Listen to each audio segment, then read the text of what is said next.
So at the end of the day, God is using these trials and tribulation is for you to build your faith, to build your character, to be strong in the faith.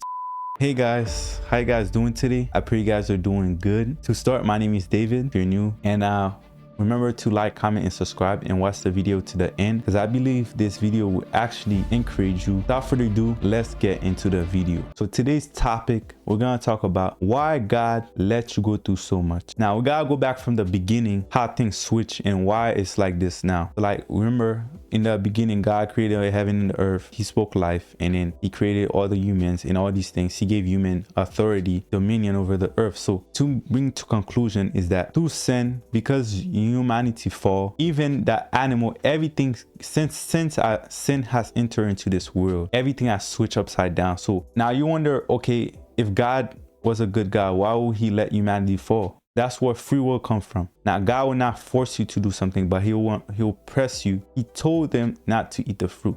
Guess what? They did. That was a test for humanity. And because of that, sin and God does not go together. So he kicked Adam and Eve out. We have to work for our harvest. That's why the Bible said, do not give up, because in due time you reap what you sow. So some of you guys are working hard right now. You're not seeing the fruit of it, but in due time you reap what you sow, what you've been planning, what you've been working on hard for.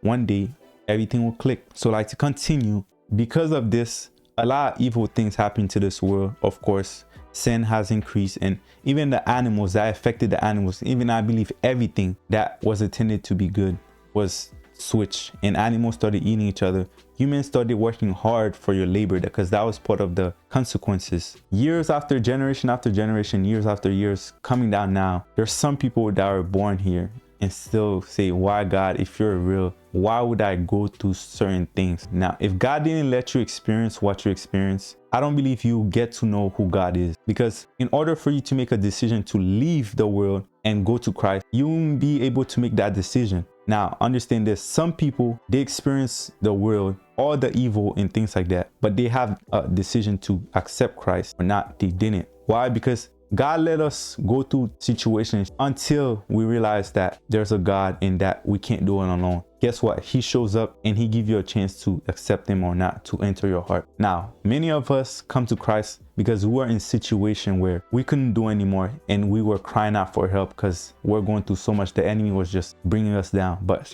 God showed up and we accepted him. Guess what? He changed our lives since then, and I'm talking from experience. Even though I was born a Christian, if I didn't go through what I went through, I would not understand why I had to leave the world. So like, some decision, God use it. What was meant for evil, he will turn into good. What was meant to harm you, it will bless you. What was meant to curse you will bless you.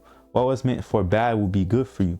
He used our trials, he used what we went through as a testimony. So that's why me and you are sitting here, is because of what we went through. In that midst, God showed up and said, I am the way, the truth, and the life. In Romans chapter 8, verse 28, it says, and we know for those who love God, all things work together for good for those who are called according to his purpose. So I believe that God used our worst moment in our life. That's when we didn't know him, to find him. He said, come to me who are weary and I'll give you rest. In the midst of our trial, the worst thing ever in our sins, he showed up and he took the yoke of sin off of us. The second reason why God lets you go through so much. Now, remember, it's a spiritual battle. There's a battle going on for your soul. We're living in this world, but we're not part of this world. If God didn't let you go through anything, we will not grow. In James chapter 1, verse 2-4, it said, count it all joy, brothers and sisters, when you meet trials in various kinds, for you know that the testing of your faith produces steadfastness. And let the steadfastness have its full effect,